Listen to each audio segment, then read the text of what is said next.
Right. So in scaling digital, it's about digital business models, not digitizing the old business. And digital transformation is about the ability to create and execute digital business models. And I think this is a really important sort of distinction. So when talking about digital transformation, we are looking at future facing impact, and we are looking at what your business will look like in the future. So the business model becomes very important.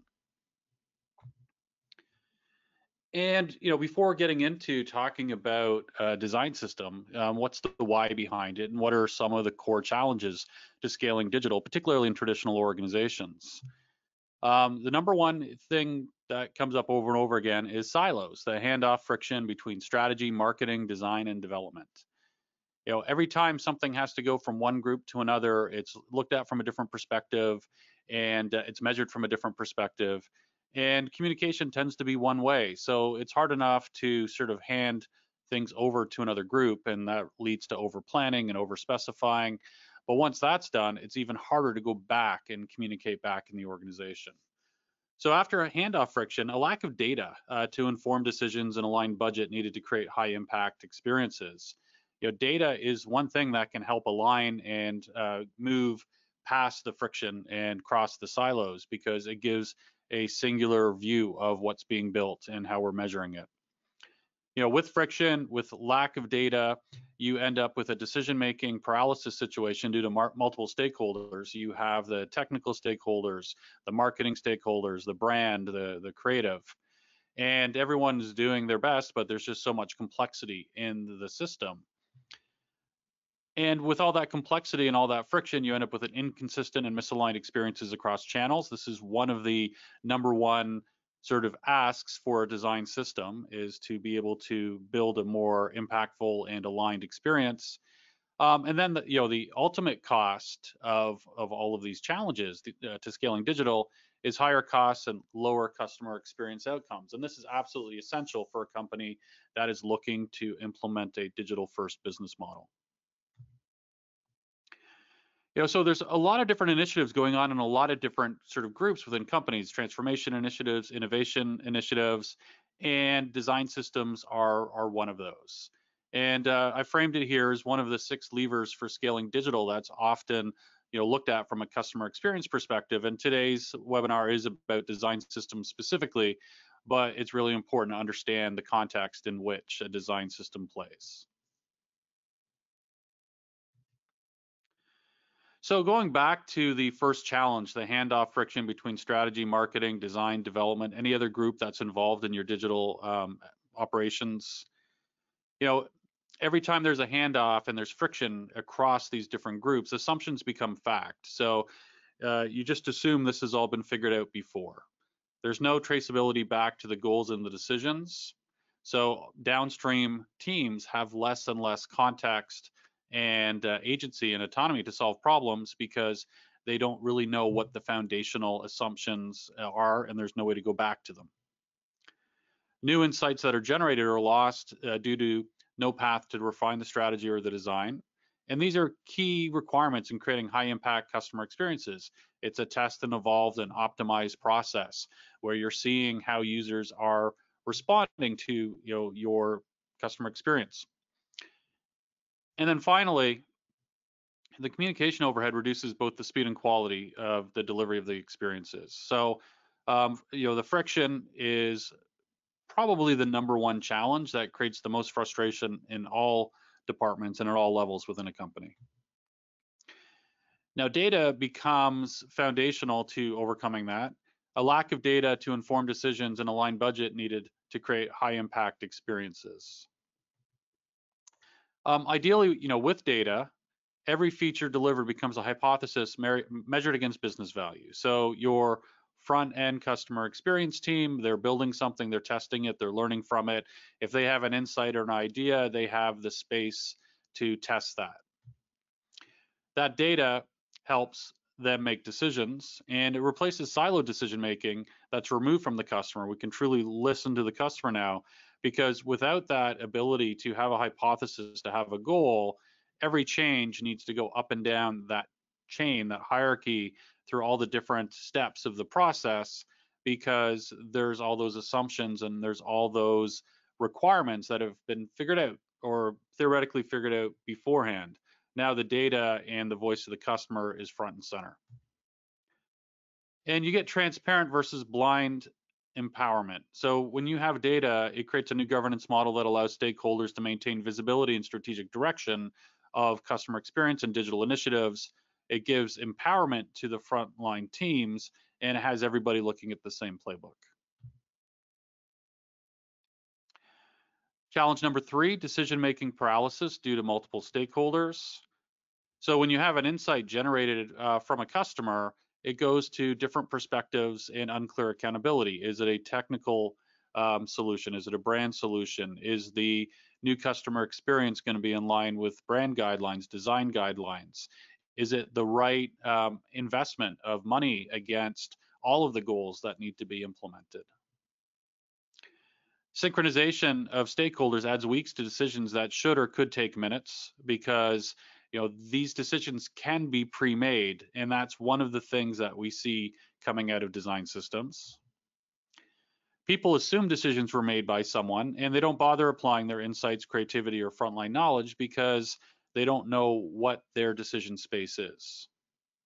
And so expanding the decision space of the frontline teams by sort of pre-deciding or having clearer accountability in a complex organization is a profound accelerator of digital.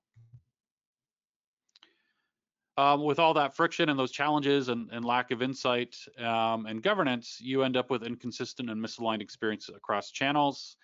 Improvements in channels aren't easily communicated or implemented across other channels. Implementation teams are taking orders, not accomplishing measurable goals, leading to different experiences due to different understanding. And the cost of change becomes increasingly prohibitive due to complexity and duplication of content and logic across channels. And then finally, the biggest impact is much higher costs and lower customer experience. And you scale digital and companies pull back and they don't invest what they actually need to scale their digital experiences because it becomes very, very unstable. And they don't feel like they're getting the value, and it's hard to apply appropriate governance to their initiatives. One of the biggest challenges for companies doing digital transformations is they're not recognizing the value or getting the expected value from it. And by all accounts, they're not investing enough to actually accomplish the transformation. But without that clarity and that trust and that feedback and that measurement of the value being generated, it's extremely hard to scale. The collaboration friction, listening to the customer is compromised. And what happens is we just rebuild the same mundane experiences that don't evolve. We copy the other players in the market, and we just redo it every 3 years to the new standard. And then most importantly, if we think 3 to 5 years out, the inability that we are going to face to generate the next generation of customer experiences on a scalable foundation, this will lead to significant disruption because as digital becomes more primary to all businesses, we need to build more impactful solutions, and we can't do that without the right platform and the right process. And so from a pragmatic perspective for digital transformation, the business case behind it, what companies need to do to succeed in digital, we're looking for scalable platforms and processes that span silos and allow consistent experiences at scale, measurable customer experiences, and the strategic agility to deploy capital to what delivers the most impact. And the digital economy demands a wholesale shift from projects to products and platforms. And design systems are one of the fundamental levers that create this capability within companies. So with that, I'm going to hand it over to Varun, and he will continue into the next section.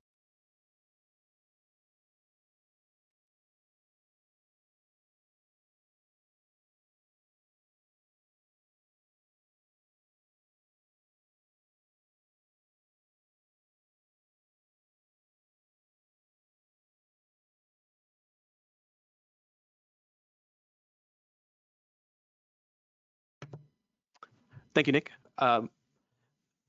So In the previous section, Nick sort of talked about the different challenges that that an organization is facing when it comes to digital transformation. So how do design systems fit into that? And one of the key areas that design systems tackle is the handoff problem. So we have a really good understanding now that design makes a strong impact on businesses. This is something that we had sort of a tangible understanding previously, but now in the last couple of years, there have been several studies that were conducted. In particular, McKinsey conducted a study on the business value of design. And what they found was that companies with a strong design-centric mindset tend to outperform their competitors by as much as 2.5 to 1 when it comes to revenue. That's quite a dramatic impact. So design and customer experience is a key differentiator when it comes to competing in the market. The challenge, however, is most organizations tend to focus only a subset of what design can offer, which is the UI.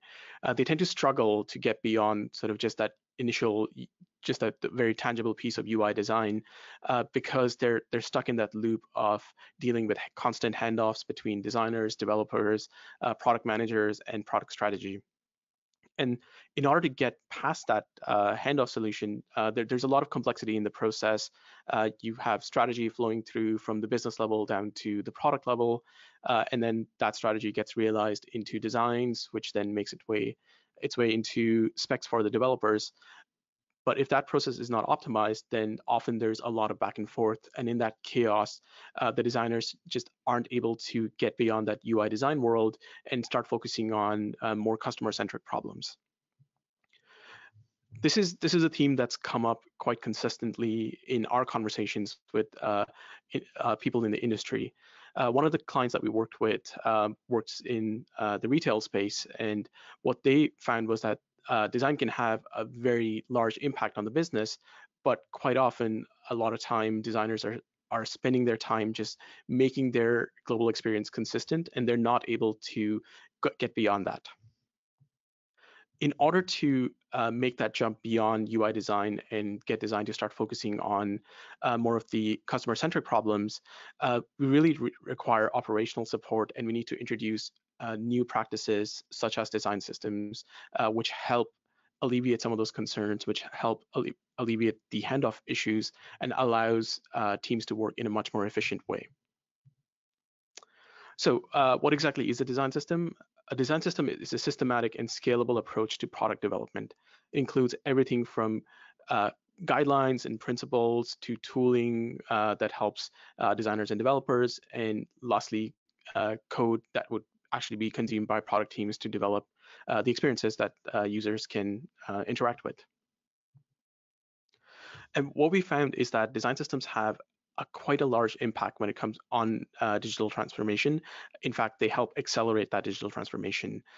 Some of the key areas of impact is they increase the ownership and collaboration between teams because it's a single source of truth for different craft areas, just design, development, and product management. It increases the collaboration. It helps you develop your own language around how you describe the UI and how you define features. It allows you to get to the market in much faster because you're not solving the same nitty-gritty UI problems over and over again. A common thing that comes up is if you just scrape a website for the number of different buttons that exist on that site, there's a good chance that multiple teams spend a lot of time designing and developing those buttons when in fact there should just be a single button that can be shared across all of these different teams. And design systems help cut down some of that duplication of work and allows you to build out new features, build out new experiences much faster. And because you don't have to solve all those low-level challenges over and over again, you're able to respond to customer needs much faster. If you run an experiment and you find that customers are the expectations of the customers aren't really matching the UI or the experience that you've developed, you're able to respond to that really quickly by modifying the UI using existing components instead of having to rebuild and redo everything from scratch. And then because you have that single source of truth, you're able to create much higher quality outcomes. The customer experience is consistent. They're able to take their learnings from one part of the application or one part of the website and apply that to other parts of the website, so the experience isn't broken. So when you go about building your building the business case for a design system, you kind of need to understand what the different elements are of a design system and define what that design system looks like for you. When you say the word design system, a lot of people kind of go to sort of this mindset of it's just a set of components. So you take the UI, break it up into a bunch of components, and you have a design system. Components are a very big part of the design system, but there are also several other elements that go into a design system, and you need to take into consideration what that looks like for your organization and how does that work within the constraints that you might be working within. So the first layer of a design system would be the design tokens. This is the visual language of your brand, or if it's a set of multiple brands, distilled into the digital context. So everything from color palette, typography, spacing, any kind of visual characteristic that might be applied in the UI, that gets captured in this layer of design tokens, which is maintained both in design and code. So designers are able to use this in design tools to specify the typography and other visual characteristics of a UI element. And similarly, developers are able to leverage that in code. The second layer is the design kit. So as you start breaking down the UI into different subcomponents, this is where you start defining the vocabulary for your design system. So what exactly is a component in your design system? How does it fit within the context of maybe one product, maybe multiple products, maybe even multiple brands that might be consuming that design system? So the starting point for this is by creating a set of components in design tools like Sketch and Figma. We then move on to the component library, which is the same set of components replicated in code, quite often as JavaScript components in tools such as React, Angular, or Vue.js. Now, this component library is then managed just like any other dependency for your product team. So they're version controlled and updated regularly. You're able to give people feature releases with warnings for features that might be deprecated, or beta flags for people to try out features that might be coming in future versions. And in order to develop those components, you generally would want to give your developers some kind of a development environment, what we like to call a developer sandbox. So a popular tool for this would be Storybook or Style Guidist, and that works in a lot of scenarios. In some cases, we've had to build our own custom version of the developer sandbox to deal with a more complex scenario where components might have to support multiple brands or multiple variations that was kind of hard to deal with just by hand. And then finally, you have documentation that sort of brings it all together and becomes the entry point for the design system. This is how designers and developers on product teams, who are the consumers of the design system, are going to be introduced to the design system. It'll guide them on how to adopt it, how to leverage the design system. There's often live playgrounds within the documentation so they can prototype and test out UI patterns before they actually adopt the design system within their products. And once you have those key elements, you also want to define a governance model around the management of the design system. So who is going to be owning the design system? Is it going to be a centralized team, or is it going to be a shared responsibility? How do teams introduce new features into the design system? So for example, if a product team is building out a UI and part of the UI is available in the design system, but other parts are not, what's the process? How do they get those new features delivered through the design system, or do they build it out within the product and then feed it back into the design system? These are the types of questions that the governance model is able to answer for you. And this is sort of a really important piece, because with the adoption of a design system, it dramatically changes the way your teams are going to work. So in order to guide that change management process, you want to establish this governance model as soon as possible. And the design system is not a static entity. You're going to be iterating and evolving it over time. So you really need to treat it like a product, just like any other product. If you set the goals and measures early on, you'll find that it's much more effective, and more teams will be adopting your design system, which tends to be the biggest challenge when it comes to rolling out a design system. And design systems can have a really tremendous impact on your overall digital program as a whole. They allow you to create much more of a data-driven strategy, because you're not getting into the nitty-gritty of UI design every single time. You're able to set a hypothesis, build out a feature, deploy it, and run a test against it without having to go through the laborious process of redesigning every single time. And then just like any other product, just keep in mind you can start small, test, and then evolve over time. So you see a lot of design systems out in the market, or in open source, case studies from other companies that have been developed over multiple years, and a lot of time and effort has gone into it. Just keep in mind that's sort of an end state after a long period of progress. That's not how you would be starting a design system. If you have an organization that supports multiple brands or multiple products, pick one product, pick a few teams that are going to be the initial consumers of the design system, build something targeted to them, and then slowly evolve out to multiple regions, multiple brands, or multiple product domains. And now I'll pass it back to Nick to talk about how you can take this information and build it in, turn it into a business case.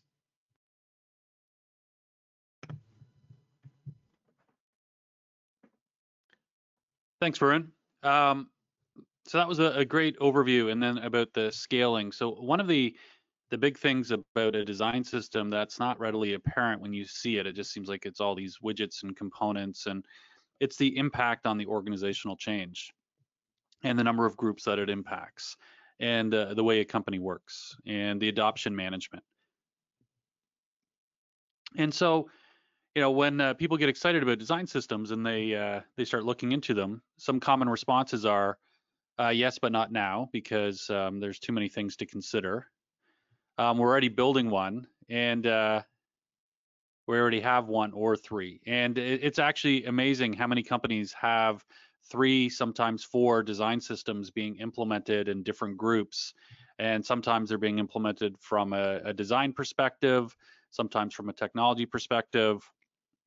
Invariably, a design system built from a singular perspective doesn't accomplish the overall organizational goals. And without getting buy-in, the adoption of it is going to be challenging as well. So when you build a business case for a design system, we started off talking about all of the things that it impacts from a system level, from removing friction, from being able to scale digital, leveraging knowledge, and just moving faster.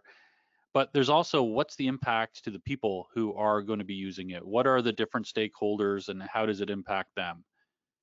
And sometimes after a partial design system, or one that doesn't take off, there's a conclusion: it doesn't work for our business. But it wasn't the design system, it was the sort of organizational adoption process. So you can go back to the impact of a design system as scalability, efficiency, and consistency, driving revenue faster while minimizing risk, improving process while reducing costs, and maximizing return on investment. You have the modular architecture, data-driven experiments. You have no barriers to growing teams, because you can scale up and have everyone working from the same principles. You can divide workflow and get incredible efficiencies, and leverage the best thinking and scale that thinking. And you have a single source of truth. So one of the most important things in business is agility, and being able to change and adapt and sort of respond to opportunity is a massive benefit of a design system. Productivity, as you build something once and it can be reused. And you get consistency, which is so important from a digital sort of brand customer experience perspective. And you have that component library. So these are all massive impacts, but this still doesn't explain what does it mean to different people in the organization. and how are they going to have to change to make this a success in the organization, and what are their inputs into creating a design system that actually fits the particular needs of that business. So you want to structure a business case, and there is significant organizational change for companies scaling their digital efforts, and to succeed it's important to create that broad alignment of interests, clearly establish value of the initiative to all stakeholders. It's pretty easy for one group just to sort of passively resist adopting something that's going to have them work in a different manner, and if they weren't involved in putting it together. Establishing the urgency of the initiative. Now that gets back to the benefits, right? What are you trying to do? Where do you need to be in the market in 2 to 3 years? And what do you have to do differently?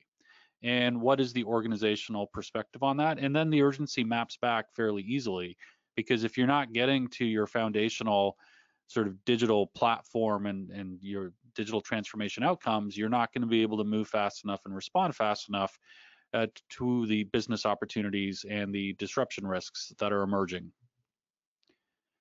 Clearly articulating the effort to succeed in the initiative so that the appropriate planning and steps are taken. And then ultimately getting executive sponsorship and a governance model to guide success. So everyone has to be on board that this is a top priority organizationally, because it crosses so many different departments and silos. And if it's not a top 3 sort of priority organizationally, it's going to get not the amount of attention required from all required parties to be successful. So how do you go about doing this? It's different for every company and for every set of business goals. But first off, anchoring it in the digital strategy of the company as a whole so that there is that corporate level sponsorship. So what are the current corporate goals that it serves? Revenue growth obviously is important for companies. Operational efficiency is important. Digital transformation and what's meant by it. Sometimes digital transformation is just digitization for operational efficiency. We define it as new business models for a digital economy, and those typically are built around digital customer experience. And then there's innovation. Is innovation important? If you build something and it is so rigid that you can only change it every 3 to 5 years, and the market's moving faster than that, innovation can be sort of a paradigm shift, but it can also be just moving quickly to respond to the needs and listening well to the market. And being able to innovate is first and foremost built upon an ability to actually deliver product to market. So step 1 is, what are the top 3 priorities for key stakeholders? And this is actually a pretty broad consideration. So first off, the corporate goals, we talked about that. And now let's step into design. So from a design perspective, you have your executive, your management, and your designers in a bigger team. From a technology perspective, again, you have the senior level, the management level, and the developer level. And then from a business perspective, executive management and functional leaders. They all are impacted by a design system. They all need to be served by it, and they all need to change in service to it and the business goals. And that's where the design system is not a thing unto itself. It is a platform and it's a tool in service to business goals and to the sort of the needs and requirements of different stakeholders that are working together to achieve those business goals. So if you have 3 priorities, across 3 functions and 3 levels, that's 27 different priorities here, and they're different for every company. And so walking through that, let's see what that might look like for a particular company. So from a global e-commerce perspective, you'll often find legacy technology. So old tech stack with separate regional platforms. Technology was implemented to digitize the sort of the physical business. They want to move to a global platform because business is global now. They want deeper customer experience and personalization. They need to create experiences that reflect their brand and create the frictionless e-commerce experience that matches their brand and their brand promise. They have a limited development team size with inconsistent development partners. So this is really interesting when you go into some traditional businesses that are, brick and mortar and traditional sort of brand and channel-based businesses. It's actually pretty hard for a lot of those companies to build a modern customer experience centric development team because of the availability of talent and the scale needed, and just the expertise in building those teams. And so they have partners, but the partners are mixed. It's a global partnership. There's global development teams in multiple regions. There's declining margins in physical retail, so e-commerce becomes an important foundation from a profitability and revenue perspective.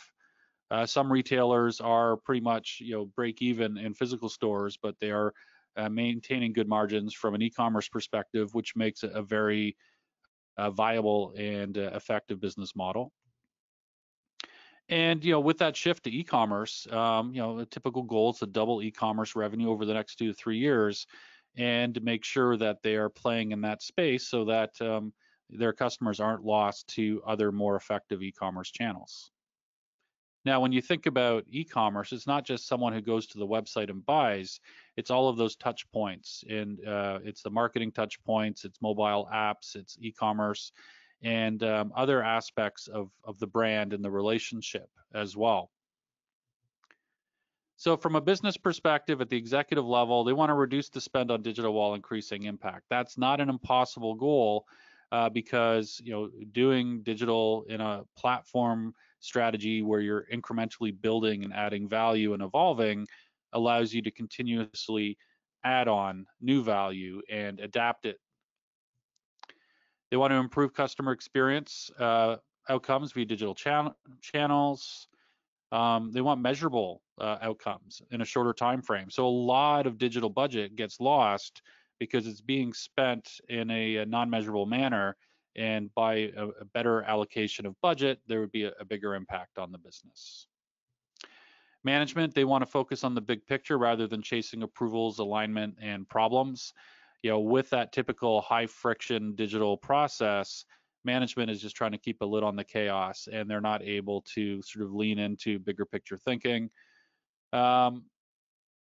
Getting clarity into the real status of digital programs and their impact. So, the programs that just are never quite done, and leverage lean, agile, persistent funding models to allocate budget based upon value delivered. So if your sort of job is almost full-time chasing approvals, alignment, and fixing problems, or seeking budget against business objectives, it's going to be hard to be an effective digital company. So a persistent funding model allows measurement to drive allocation of budget to where value is being delivered. And then functional leaders, they want to be involved in the development of solutions. They want to focus on higher value work. So as digital becomes more prevalent, it changes their function and they can focus on more interesting, higher value problems. And they get more autonomy due to faster moving operational cadence. So when things are effectively digitized, the ability to shift responsibility to the front line is greatly enhanced. And that has a massive impact on functional leaders. From a design perspective, you want to scale impact of design across the organization. You want to increase consistency of design across brand touch points, and you want to reduce low quality design outcomes while not creating business bottlenecks. So one of the big challenges in scaling digital is design is a very involved process, and design is a very important part of the business. It's hard to scale design. And so a design system helps scale design and allows for higher impact design. From a management perspective, focus on the strategic impact. So a design system allows for deeper thinking on high impact design considerations, not just sort of getting through the design to get it out across so many different touch points. The scale of effective digital, if done to its natural extension, is massive. And so every efficiency you can get to leverage the talent of your team has a big impact.